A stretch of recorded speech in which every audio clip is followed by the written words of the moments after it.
दोस्तों, एसडीएम साहिबा बचपन से ही ईमानदारी और सच्चाई में विश्वास रखती थीं। उनके माता पिता ने उन्हें यही सिखाया था कि सत्य के मार्ग पर चलना कठिन जरूर होता है, लेकिन अंत में जीत सच्चाई की ही होती है। पढ़ाई के दौरान भी वे अपने सिद्धांतों पर अडिग रहीं, और जब वे प्रशासनिक सेवा में आईं, तो उन्होंने अपने कार्यक्षेत्र में भी ईमानदारी को ही प्राथमिकता दी। एसडीएम साहिबा को अपने पति जय साहब की ईमानदारी पर पूरा विश्वास था, क्योंकि वे एक अज थे और न्याय करने की शपथ ले चुके थे। लेकिन एक दिन जब एसडीएम साहिबा घर पर थीं, तब उन्होंने कुछ अजनबी लोगों को अपने पति से मुलाकात करने आते देखा। उन्हें यह अजीब लगा, क्योंकि वे लोग साधारण नागरिक नहीं, बल्कि रसूखदार व्यापारी और बाहुबली टाइप के लोग थे। शंका होने पर उन्होंने बातचीत को ध्यान से सुना और पाया कि वे लोग एक केस में अपने पक्ष में फैसला करवाने के लिए बड़ी रकम रिश्वत के रूप में दे रहे थे। पहले तो उन्हें यकीन नहीं हुआ, लेकिन जब उन्होंने अपने पति को वह रिश्वत स्वीकार करते और मामले में उनके पक्ष में फैसला देने का वादा करते देखा, तो उनका भरोसा पूरी तरह टूट गया। उन्होंने महसूस किया कि उनका पति न्याय की कुर्सी पर बैठकर भी गलत फैसले बेच रहा है और कानून के साथ खिलवाड़ कर रहा है। यह उनके लिए किसी बड़े धोखे से कम नहीं था। पति का भ्रष्टाचार में लिप्त होना। उन्होंने महसूस किया कि उनका पति न्याय की कुर्सी पर बैठकर भी गलत फैसले बेच रहा है और कानून के साथ खिलवाड़ कर रहा है। यह उनके लिए किसी बड़े धोखे से कम नहीं था। इसी दिन उन्होंने अपने पति से रिश्ता तोड़ने और ईमानदारी की राह पर अकेले चलने का फैसला कर लिया। नए जिले में ट्रांसफर के बाद एसडीएम साहिबा ने देखा कि वहां हर सरकारी विभाग में भ्रष्टाचार फैला हुआ था। सड़क निर्माण, स्कूल सुविधाएं, सरकारी अनुदान, हर जगह पैसों का गबन हो रहा था। वे यह सब देखकर चुप नहीं रह सकती थीं, इसलिए उन्होंने इसकी जांच शुरू करवाई। पहली कार्रवाई और विरोध। एसडीएम साहिबा ने सबसे पहले सड़क निर्माण में हो रही गड़बड़ियों की जांच की। उन्होंने पाया कि ठेकेदार और अधिकारी मिलकर पैसों की हेराफेरी कर रहे थे। जब उन्होंने उन पर कार्रवाई की, तो राजनीतिक दबाव और धमकियां मिलने लगीं। कुछ अधिकारियों ने उनका सहयोग किया, लेकिन ज्यादातर भ्रष्ट लोग उनके खिलाफ हो गए। स्कूलों और सरकारी योजनाओं में भ्रष्टाचार उजागर। इसके बाद उन्होंने स्कूलों में हो रही धांधली की जांच की। उन्होंने पाया कि किताबों, मिड डे मील और बच्चों की सुविधाओं के लिए जो पैसा आया था, वह अधिकारियों और ठेकेदारों की जेब में जा रहा था। उन्होंने तुरंत रिपोर्ट तैयार कर दोषियों पर केस दर्ज कराया, लेकिन प्रभावशाली लोग उनके खिलाफ साजिश रचने लगे। झूठे आरोप और फंसाने की कोशिश। जब भ्रष्ट लोगों को लगा कि एसडीएम साहिबा उनके पूरे सिस्टम को उजागर कर देंगी, तो उन्होंने उन पर झूठे आरोप लगाने की कोशिश की। फर्जी गवाह खड़े किए गए, मीडिया में उनके खिलाफ गलत खबरें फैलाई गईं, और यहां तक कि उन पर सत्ता का दुरुपयोग करने का आरोप भी लगाया गया। लेकिन एसडीएम साहिबा ने हार नहीं मानी और सच्चाई के साथ डटी रहीं। पूर्व पति की भूमिका। एसडीएम साहिबा के पूर्व पति जज साहब एक प्रतिष्ठित जज थे, लेकिन उन्होंने रिश्वत लेकर एक गलत फैसला सुनाया था, जिससे एसडीएम साहिबा को गहरा आघात लगा। ईमानदारी से कोई समझौता न करते हुए उन्होंने उसी दिन उनसे तलाक ले लिया और अपना रास्ता अलग कर लिया। एसडीएम साहिबा के खिलाफ साजिश और पूर्व पति की चुप्पी। जब एसडीएम साहिबा नए जिले में ट्रांसफर होकर गईं और वहां के भ्रष्टाचार के खिलाफ आवाज उठाई, तो ताकतवर लोगों ने उनके खिलाफ साजिश रची। उन पर झूठे आरोप लगाए गए और उन्हें बेईमान साबित करने की कोशिश की गई। इस दौरान उनके पूर्व पति जज साहब ने इस मामले में कोई दखल नहीं दिया और चुपचाप सब देख रहे थे। एसडीएम साहिबा को शक हुआ कि कहीं जज साहब उनके खिलाफ बदला तो नहीं ले रहे। केस कोर्ट में पहुंचा और जज साहब का फैसला। यह अफवाह फैलाई कि एसडीएम साहिबा रिश्वत लेती हैं और जिन अधिकारियों से उनका मतभेद होता है, उन्हें गलत मामलों में फंसा देती हैं। लेकिन जय साहब ने अपने जज होने की जिम्मेदारी को निभाया और पूरी निष्पक्षता से केस की सुनवाई की। झूठे आरोप लगाने की साजिश।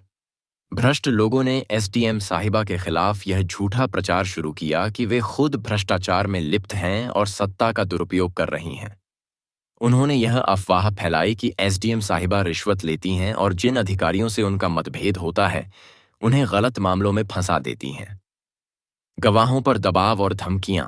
कोर्ट में आने वाले नकली गवाहों में से कुछ ऐसे भी थे जो पहले एसडीएम साहिबा की ईमानदारी से प्रभावित थे, लेकिन उन्हें धमकाया गया कि अगर उन्होंने सच्चाई बताई तो उनके परिवार को नुकसान पहुंचाया जाएगा। कुछ गवाहों को पैसे और सरकारी लाभ का लालच दिया गया ताकि वे झूठ बोलें। कोर्ट में गवाहों के झूठ पकड़ना। जब मामला कोर्ट में गया और सुनवाई शुरू हुई तो एसडीएम साहिबा के वकील ने इन गवाहों से कड़ी पूछताछ की। उन्होंने उनकी गवाही में कई झोल पकड़े, जैसे कुछ गवाहों के बयान आपस में मेल नहीं खा रहे थे। जब उनसे सबूत मांगे गए तो वे कोई ठोस प्रमाण नहीं दे पाए। कुछ गवाहों की पिछली रिकॉर्डिंग्स में उन्होंने पहले एसडीएम साहिबा की ईमानदारी की तारीफ की थी, लेकिन अब अचानक वे झूठे आरोप लगा रहे थे। गवाहों को खरीदने की चाल। एसडीएम साहिबा को कानूनी रूप से फंसाने के लिए भ्रष्ट अधिकारियों और नेताओं ने कुछ झूठे गवाह तैयार किए। वे लोग या तो पैसे के लालच में थे या फिर डर के कारण उनके इशारों पर काम कर रहे थे। इन गवाहों को कोर्ट में यह बयान देने के लिए मजबूर किया गया कि एसडीएम साहिबा ने कई मामलों में रिश्वत ली थी। उन्होंने अपने पद का दुरुपयोग किया और कुछ निर्दोष अधिकारियों पर झूठे आरोप लगाए। उन्होंने सरकारी फंड में हेराफेरी की और अपने फायदे के लिए ठेके दिए। सबसे बड़ा मोड़ तब आया जब एसडीएम साहिबा के पूर्व पति, जो जज थे, ने निष्पक्ष रूप से मामले की जांच शुरू की। उन्होंने देखा कि गवाहों के बयान विरोधाभासी थे और सच्चाई को छिपाने की कोशिश की जा रही थी। उन्होंने सभी सबूतों की गहराई से जांच करवाई और पाया कि पूरा मामला एसडीएम साहिबा को फंसाने के लिए गढ़ा गया था। साजिश का पर्दाफाश और गुनहगारों को सजा। जब कोर्ट ने यह साबित कर दिया कि गवाह झूठे थे और भ्रष्ट लोगों ने उन्हें खरीदा था, तब उन गवाहों पर भी कार्रवाई हुई। कोर्ट ने सभी असली दोषियों को सजा सुनाई और एसडीएम साहिबा को पूरी तरह निर्दोष करार दिया। माफी, लेकिन जज साहब को माफ नहीं करना। कोर्ट में सच्चाई सामने आने के बाद एसडीएम साहिबा को पूरी तरह निर्दोष करार दिया गया और भ्रष्टाचारियों को सजा मिली। इस फैसले के बाद जिन लोगों ने उनके खिलाफ साजिश रची थी, वे एक एक कर माफी मांगने लगे। कुछ अधिकारी, जिन्हें डर या लालच के कारण उनके खिलाफ झूठी गवाही देनी पड़ी थी, उन्होंने भी अपनी गलती स्वीकार की और माफी मांगी। एसडीएम साहिबा ने अपनी ईमानदारी और बड़े दिल का परिचय देते हुए उन्हें माफ कर दिया, क्योंकि वे जानते थे कि वे असली अपराधी नहीं थे, बल्कि भ्रष्ट सिस्टम का हिस्सा बनकर मजबूरी में ऐसा कर रहे थे। लेकिन जब उनके पूर्व पति जज जय साहब ने उनसे माफी मांगी तो एसडीएम साहिबा ने उन्हें माफ करने से इनकार कर दिया। उन्होंने कहा, आपने रिश्वत लेकर अन्याय किया था। अगर एक आम आदमी गलती करे तो उसे अज्ञानता का कारण दिया जा सकता है, लेकिन आप तो कानून के रक्षक थे, फिर भी आपने अपना ईमान बेच दिया। एसडीएम साहिबा मानती थीं कि जय साहब का अपराध सबसे बड़ा था, क्योंकि वे न्याय के पद पर होते हुए भी बेईमानी कर चुके थे। उन्होंने अपना फैसला सुनाते हुए रिश्वतखोरों को सजा जरूर दी, लेकिन यह उनके लिए प्रायश्चित का अवसर था, न कि माफी पाने का। एसडीएम साहिबा ने स्पष्ट कर दिया कि वे अपने रास्ते पर आगे बढ़ेंगी, बिना किसी समझौते के। वे जय साहब का सम्मान कर सकती थीं, लेकिन उनके साथ फिर से कोई रिश्ता रखना या उन्हें माफ करना उनके सिद्धांतों के खिलाफ था। इस तरह उन्होंने अपने उसूलों को बनाए रखा और जीवन में आगे बढ़ने का फैसला किया। निष्कर्ष: एसडीएम साहिबा की यह कहानी सत्य, ईमानदारी और न्याय की मिसाल है। उन्होंने भ्रष्टाचार के खिलाफ संघर्ष किया, भले ही इसका खामियाजा उन्हें अपने निजी जीवन में भी भुगतना पड़ा।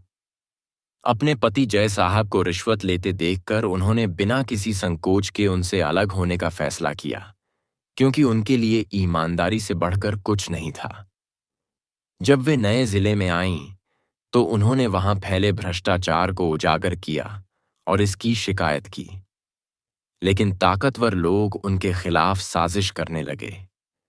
झूठे आरोप लगाए गए और नकली गवाह खड़े किए गए।